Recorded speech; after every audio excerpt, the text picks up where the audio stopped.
La tarde del jueves, un placer como siempre acompañarles hasta las 8 en directo abierto al atardecer. Mañana estaremos en el Auditorio Maestro Padilla. No habrá programa porque presentamos, se lo he ido recordando durante la semana, la nueva programación para esta nueva temporada de Interalmería Televisión. La pasada semana es una de las novedades que incorporamos a este espacio televisivo abierto al atardecer, con la estimable colaboración de María Dolores Durán, que es historiadora del arte. Le proponía hablar de Almería y sus pintores. Hablamos precisamente de uno en concreto, aprovechando una exposición que todavía está expuesta hasta el próximo 6 de octubre en el Patio de Luces de Diputación y que dentro del movimiento indaliano se rescataba de alguna forma del recuerdo, digamos, al menos conocido, ¿no? Por eso menos importante, pero sí la figura de Miguel Rueda, el indaliano en la sombra, como vino a llamar la autora del catálogo a este señor. Bueno, aprovechando el movimiento indaliano y hablando de Miguel Rueda, si seguimos con el movimiento hay que hablar del referente, ¿no? De la persona que realmente sembró esa semilla e hizo mucho por la cultura en esta ciudad, sin lugar a ninguna duda. Un señor que se llama Jesús de Perceval del Moral. Bienvenida, buenas tardes, María Dolores. ¿Cómo estamos? Bueno, en el movimiento indaliano evidentemente tiene que aparecer, es lógico. Aprovechamos, como digo, la exposición de Miguel, pero siguiendo con este movimiento, pues, alrededor del mismo. Hombre, claro, si empezamos con Miguel Rueda la semana pasada porque estaba en un hecho puntual con la exposición y vamos a seguir con toda la línea de los indalianos. No podíamos empezar o continuar con otro indaliano, teníamos que empezar, como podríamos decir, como con el jefe de los indalianos. Con el jefe, que ¿sí? Sería Jesús de Perceval. ¿Cómo parece? En fin, no sé si la gente en casa conoce mucho o poco, pero de esto se trata. Ese es el objetivo de esta sección, acercarles un poco más en profundidad en el tiempo que tenemos la figura de estos pintores, de Almería y sus pintores. ¿Cómo nace este movimiento? Yo cuando hoy estaba montando un poco algunas imágenes de las que iba a traer, decía, bueno, si traer esto para Perceval, a mí me falta tiempo, claro, porque Perceval prácticamente se llevaría, pues no una charla, muchísimas charlas. Toda la tarde aquí. Vamos, podríamos estar hasta un año entero como curso monográfico de Perceval, porque es la persona vital de todo esto. El movimiento indaliano, como tal, ellos aparecen en los años 45, cuando empiezan a reunirse, pero ya Perceval, desde muy pequeño, y voy a empezar por la línea de Perceval solo, y ya en su momento del tiempo que corresponda metemos lo del movimiento indaliano, pues Perceval desde muy pequeño ya destacaba. Y una de las primeras imágenes que he traído esta tarde era la placa que se le puso en el año 2015 con motivo del centenario del nacimiento de Perceval, que también se hizo el homenaje al centenario de Celia Viñas, porque nacieron en el mismo mes, en el mes de abril, ¿no? Entonces, en ese centenario yo empezaba con la placa de cuando él nació, que fue en 1918, y la calle Eduardo Pérez, la calle que une la catedral bajando hacia llegar, vamos, si seguimos en línea recta, llegaríamos al paseo, ¿no? Sí. Pues ahí ahora mismo hay una monjita y en ese edificio es donde nació Perceval, por eso he traído la placa, porque ahí está puesta, para que si luego algún oyente pasa por esa zona, que se fije que ahí eso está vigente, esa placa es actual, y ahí es donde el ayuntamiento hace una conmemoración y un homenaje a Perceval en el lugar donde nació. ¿Dónde nació? Pues ahí antiguamente cuando nació no se llamaba así, se llamaba la calle así, y desde ahí ya el pequeño ya empezaba a pintar, se subía al terrado, ya tenemos ahí una serie de obras o cuadros del primer taller que tuvo Perceval, que fue en ese lugar donde estaba esa casa. El que su abuelo Juan del Moral y Almansa fuese pintor influye un poco en el nieto. Yo creo que sí, porque desde pequeño tenía conexión y veía cómo pintaba, cómo dibujaba, hacía algunas cosas. Entonces puede que eso le motivara y que lo lleve genéticamente, porque el abuelo era importante y Perceval a nivel pictórico y escultórico y fotográfico, que también traigo para tocar un poco las tres imágenes, fue muy, muy destacado. Luego ya con 15 años ya hay la siguiente imagen es de cuando él tenía 15 años, ahí está, jovencito con su paleta, y ese cuadro, hay 2 o 3 cuadros de esa línea, uno de ellos es La Risa, y es un cuadro muy, muy interesante porque además está muy influenciado por pintores granadinos como Gordillo y otros de ellos, y así lo tituló, La Risa, haciendo burlas. Esa es La Burla, y hay otro que es La Risa, que viene a ser lo mismo, pero por eso he sacado que no está puesto en el libro que hay el libro que tengo con toda la obra de Perceval, no está puesto. Y sí, La Risa, por eso lo he traído para uno que no estaba en el libro, para que se viera. Pero ya a los 2 años siguientes, con 18 años, ya está pintando cuadros de tamaño casi de 3 metros, que son los aguilanderos. Y con ese cuadro obtiene una mención de honor, una exposición de Bellas Artes, que él, me parece, si está en el siguiente, se puede apreciar ese cuadro donde aunque ahí la imagen no es lo buena que es la obra, pero podemos ver al fondo un paisaje donde se aprecia el contorno, la silueta de la Alcazaba. Esto lo está pintando con 18 años, o sea, muy joven. Es una persona que prácticamente, bueno, aquí ya estos temas son muy curiosos, porque estos temas estuvieron expuestos, estos cuadros se hacen bueno, durante él se va a Madrid a estudiar, y le pilla la guerra, estaba en la Academia de San Fernando de Madrid, y le pilla la guerra en el año 36, ¿no? Entonces, a partir de ahí, pues lo detienen, pero luego logra escapar porque se quema la cárcel, no sé qué sitios, de ese tipo de detenciones de ese momento, algunas mucho más solemnes que otras. Esta no fue tan solemne, gracias a Dios. Entonces después se va a Valencia, pero en ese transcurso, en el año 37, se celebra en París en la Exposición Internacional de Arte, y se expone el Guernica de Picasso. Bueno, pues con el Guernica de Picasso estaban colgados ese cuadro que acabamos de ver anteriormente, porque hace una serie de cuadros denuncia de la guerra civil, muy interesantes, y ese es uno de los cuadros que son acuarelas que va a exponer en París. ¿También de gran tamaño este? No, que estos veíamos? son pequeños, y la mayoría de ellos se perdieron porque tenían que haber ido al museo, se fueron al Museo de Barcelona después de la exposición de París, y de ahí desaparecieron. Y al cabo de muchos años se han vuelto. Por ejemplo, ahí dice, aquí fue, se ve a unos guardias civiles fusilando a esa pareja, o disparando para disparar a esa pareja, y se titula Aquí fue. Y aquí tenemos pues toda esa serie de denuncia social de ese momento, de la guerra, de la violencia, del sinsentido, pues lo va a reflejar muy bien, y en el 1937 están en el mismo pasillo donde se va de la galería donde se pone el Guernica. Pero esto hay que exponerlo fuera de España, evidentemente, en claro, París, eso, en este caso. No, exacto. Eso era impensable. Sí. Y este en concreto también estuvo expuesto en esa exposición, se llama Sueño de Paz. Se ven unas pajaritas de papel, al fondo también se ve un paisaje almeriense con casas como de la Chanca. Sí. Pero este tubo se salvó porque, si lo viéramos bien, se notan los pliegues. Este es muy grande, y además lo tenía Perceval en su casa, al bajar las escaleras, del tiro de escaleras, como si quisiera salir allá para la calle, pues en la parte alta, la casa de Perceval era muy grande, una casa preciosa en su momento, pues ahí estaba este cuadro. Estaba pintado en papel, y entonces Perceval se lo trajo doblado en la maleta. Entonces, por eso este cuadro no se perdió. Los dobleces, como dices, todavía los dobleces se notan perciben todavía de esta obra. Una obra muy, muy interesante. Pero por eso cuando termina la guerra y ya vuelve de Valencia aquí a Almería, pues le van a llamar, tiene un nombre significativo siendo muy joven, porque estamos hablando que tendría pues prácticamente unos 25 años, o sea, un muchacho. Y ya le llaman de las instituciones, pues sobre todo de la Iglesia, para que restaure todo lo que ha quedado destruido. Y también hace obra nueva. El Cristo del Amor es una obra nueva que va a hacer, y la anterior es una réplica del Cristo de la Escucha, que había original en la catedral y se quemó en la guerra, entonces que procesiona todos los Viernes Santos en Semana Santa. Una reconstrucción, digamos, cultural de Almería después de la guerra. También la patrona la va a restaurar completamente, tanto el altar, aquí tenemos el púlpito, todo lo que hay que podemos ver de la patrona prácticamente está restaurado por Perceval. Esta es una foto muy interesante porque se ve prácticamente, por un lado, los poderes fácticos de ese momento de Almería, pero ahí está Perceval, el segundo a la izquierda, con un traje un poquito más claro. En el centro está San Indalecio, que también lo hace en ese momento, está en la catedral. A la izquierda estaría la Virgen del Carmen, que está en San Roque, y a la derecha está San Sebastián, que también se encuentra en la iglesia de San Sebastián. Entonces ahí queda reflejado hasta cronológicamente más o menos cuando se hicieron estas obras de Perceval. ¿Buen escultor desde tu punto de vista? Es un buen escultor, un gran escultor. Esta obra, la Fuente de los ¿quién Peces? no habrá pasado por la Fuente de los Peces? Madre mía. ¿Quién sabrá qué es de Perceval? Pues muy poca gente. Poca gente. Poca gente. Por eso no he puesto una imagen actual de la Fuente de los Peces, sino para demostrar que ahí está el autor de la Fuente de los Peces, apoyada en su fuente, que ese es Perceval, el que está apoyado. ¿Cómo era este señor a distancia corta? ¿Tú que lo conociste? Era una persona muy interesante, es una persona muy astuta, muy inteligente, muy irónico, muy socarrón.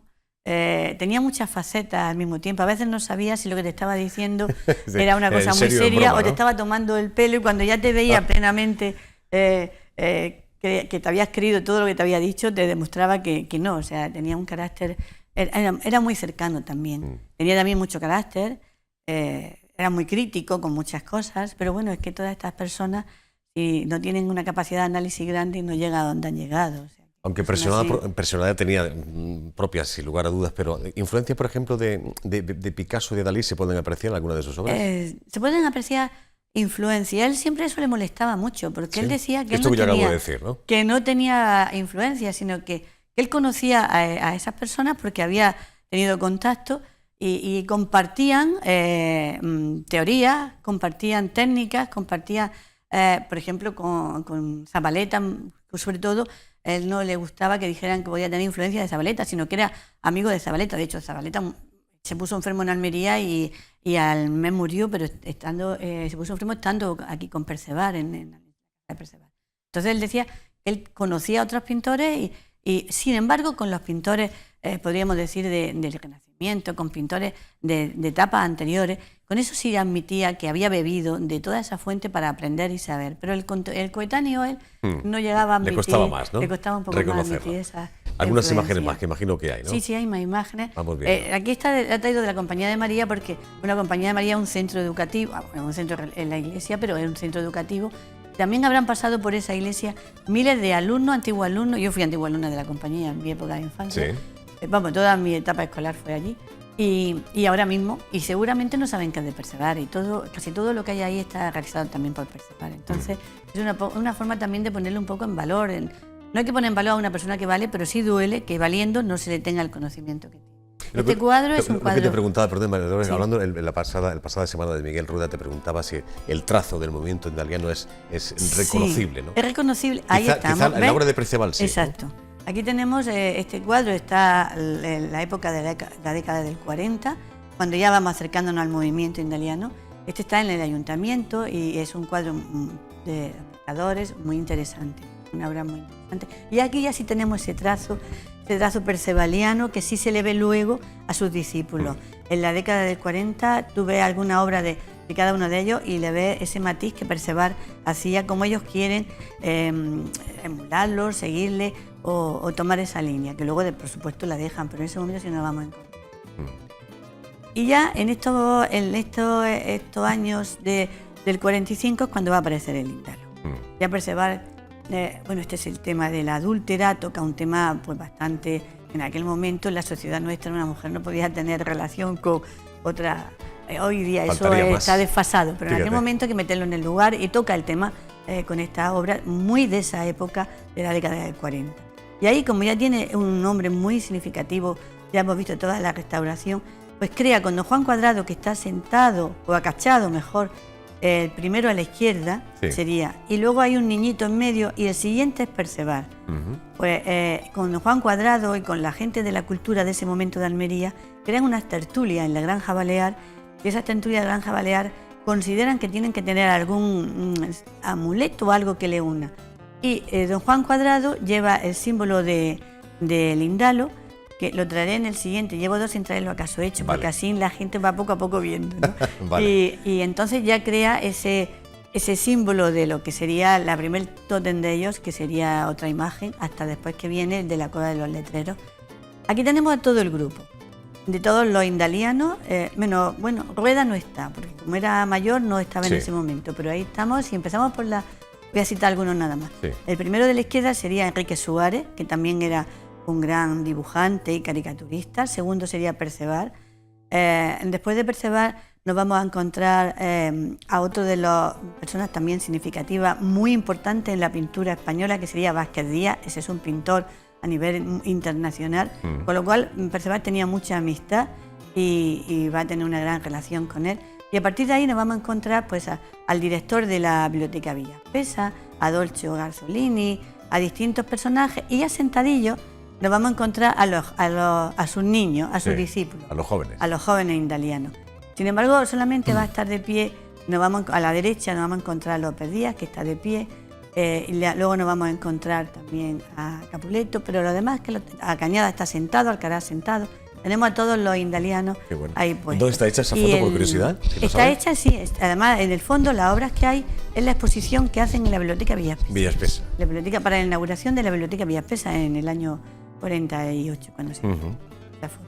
Y ahí está, pues también está el cuarto por la derecha, sería José María Molina, que va a ser el que va a tomar todo el archivo. José María Molina no era de la pintura, estaba dedicado, era representante de medicina, tenía unos laboratorios, pero va a ser el que va a tomar todo el archivo de lo indaliano y va a tener todos los documentos. Luego le va a seguir más adelante, muchos años después, José Andrés Díaz, pero el que tiene toda la documentación era José María Molina. Y este es el primer congreso indaliano que van a hacer en Pechina. Y ahí tenemos a Celia Viñas en el escenario, luego los asistentes, y en ese mismo escenario nos vamos a encontrar pues, a Jesús de Percebar y a distintas autoridades de ese momento, el alcalde de Pechina, el gobernador, con la actuación de Celia Viñas, invitada especial para el acto de inauguración del primer congreso que hacen los indalianos de ahí. Y de ahí está, de este acto, y después cuando viene aquella foto que traje el otro día del cortijo de Percebar con algunos indalianos. Con el borriquillo, el pequeño burro. Pero este primero fue el acto. Foto era chulísima. En este momento es el momento cumbre de los indalianos, o sea, cuando están organizando todo y se van a lanzar al preparatorio, a lo importante que sería en Madrid en el 47, cuando ya exponen allí en Madrid. Aquí tenemos el primero de la izquierda, sería Percebar, luego el señor del traje de blanco junto a la chica Celia Viñas, porque está al lado de Eugenio Dor. Eugenio Dor, y luego el que está al lado de Celia Viñas, al otro lado es Vázquez Díaz. Eugenio Dor va a ser el que los va a llevar a todo el panorama importante a nivel nacional. Ese encuentro entre Percebar y Eugenio Dor en Madrid, eso fue eso se debe en Madrid. Después, ¿no? Ese encuentro se debe porque ya Percebar había estado en Madrid, tenía muchas amistades, y un familiar de Percebar, una tía de Percebar, su tía Concha, Madrid, le va a conectar, tenía amistad con Zuloaga y con otros pintores, le va a meter en el mundillo, y ese mundillo es el que le va a acercar a la figura también de Eugenio Dor. Y ya Eugenio Dor, al ver que valía, es cuando se encapricha, podríamos decir, de este chico joven de Percebar con mucha valía y apoya ese movimiento que Percebar le cuenta. En realidad es Percebar quien lo lleva a todo esto. Este es un autorretrato de Percebar que está ahora mismo en uno de los despachos del Ayuntamiento de Roqueta. Hay que hacer un poco de vericueto para llegar a él, porque no es que llegamos y lo encontramos. Y el modelo que sirvió para hacer este cuadro es el cuerpo de López Díaz. López Díaz jovencito es el que posa para Percebar, pero ahí lo que nos vale de este cuadro, aparte de todo, se está pintando con su técnica, con la técnica de la encáustica. Entonces ahí vemos el soplete en la mano. Pues cuéntame un poco sobre esto. La encáustica. Entonces ahí tenemos el soplete, debajo tenemos una serie de botecitos. Bueno, también hay como un avión, de avión. Y pues una forma de por medio de unas técnicas con aceite, con óleos y con quemar esos materiales, y una espátula y a veces con pincel va plasmando en el óleo, generalmente siempre en un lienzo, quiere representar, ¿no? Por eso las obras que están con encáustica se ven mucho más toscas, más ásperas, por la técnica que está empleando para dar. Pero el soplete da la clave. Y él mismo hacía las mezclas para hacer eso. Qué bueno, tanto compleja esa técnica, sin lugar a dudas. Sí, muy compleja. Eso es que te quería preguntar también, que aparece en la obra de Perceval, lo que uno poco que puede conocer. Intentaba muchas caras, gente diciendo cosas, ¿no? Por ejemplo, sí. es un ejemplo, esta ¿no? es una obra, esta es la joya, por lo menos, de Perceval es un gran artista, pero esta obra fue la que se expuso en la exposición hispanoamericana de 1951, que el otro día comentábamos que todo el empuje era en España de Franco y de Eugenio Dor, era dar la cara a la galería de que nosotros teníamos una serie de jóvenes vanguardistas en toda España y querían hacerlo en la exposición hispanoamericana. Bueno, pues en esta exposición hispanoamericana es donde va a Percebar y lleva a los discípulos, y él participa con esta obra estrella. En esta obra estrella, que es la degollación del inocente, pues nos estamos encontrando cómo le está haciendo una cantidad de guiños a un gobierno dictatorial, le metió hay una serie de personajes que tenía prohibidos. Por ejemplo, en el centro nos podemos encontrar a Picasso, donde hay una paloma, no se ve ahí muy bien, pero bueno, un personaje tiene encima una paloma de la paz. Ahí tenemos a Picasso, tenemos a García Lorca, prohibido. Los dos señores que hay apoyados en la columna. Los que están arriba, los dos señores de la columna es Perceval, el de oscuro, y el de blanco, Eugenio Dor. Y luego también tenemos...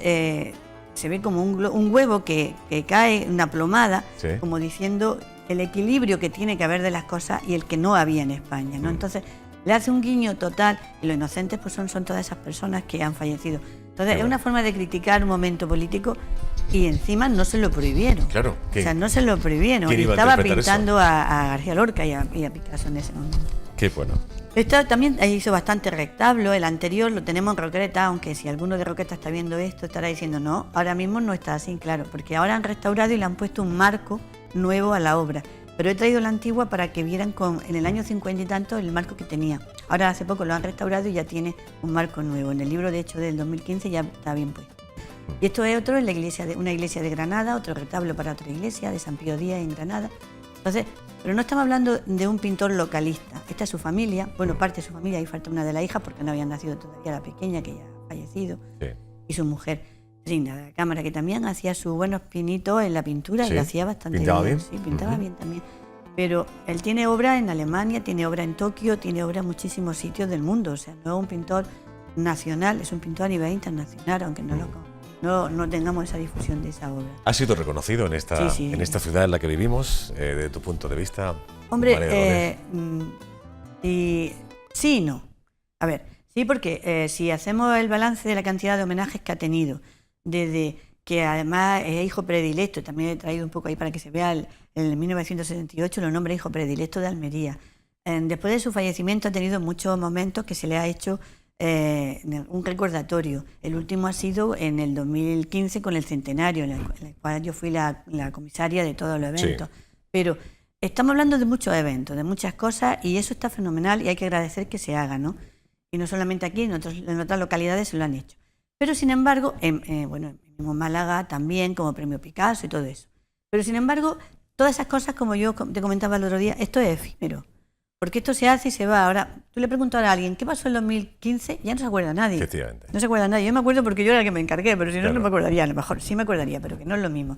Pero si él hubiese tenido un edificio o un lugar donde hubiera siempre un sitio estable, bien puede ser su casa, que se hubiese adquirido, que se hubiese reformado entera, que ese fuera el lugar donde percebar, como hay en otras localidades. Claro. Que a lo mejor llega a un pueblo pequeñito y te encuentras esto tal del poeta que había aquí en el pueblo y han hecho. Pues si aquí se hubiese hecho con la casa, Percebar sí tendríamos reconocimiento, podríamos decir, eterno no hay nada, pero es un reconocimiento para que mucha juventud que pasa por la casa o pasa por algún sitio lo sabe. Sin embargo, así cuesta trabajo inculcarle a las generaciones nuevas las cosas, a no ser que sea por medio de la enseñanza. Así es. Y estaría mucho más presente, no van por esa mucho línea, más presente mucho de lo más que está, presente, sin lugar a dudas. Una casa donde, en fin, allí, en aquel patio, como tú decías, donde se esculpía, donde se pintaba, donde había reuniones de gente de la cultura. Sería ideal. Eso es una cosa que, bueno, a lo mejor algún día se puede conseguir. Es propiedad privada, evidentemente, de la familia, y hay que rehabilitarlo porque la casa claro, es que es propiedad privada, sí, pero... Bueno, está como está, evidentemente. Ahí está. Ahora mismo no, ahora mismo está completamente abandonada, en condiciones pésimas,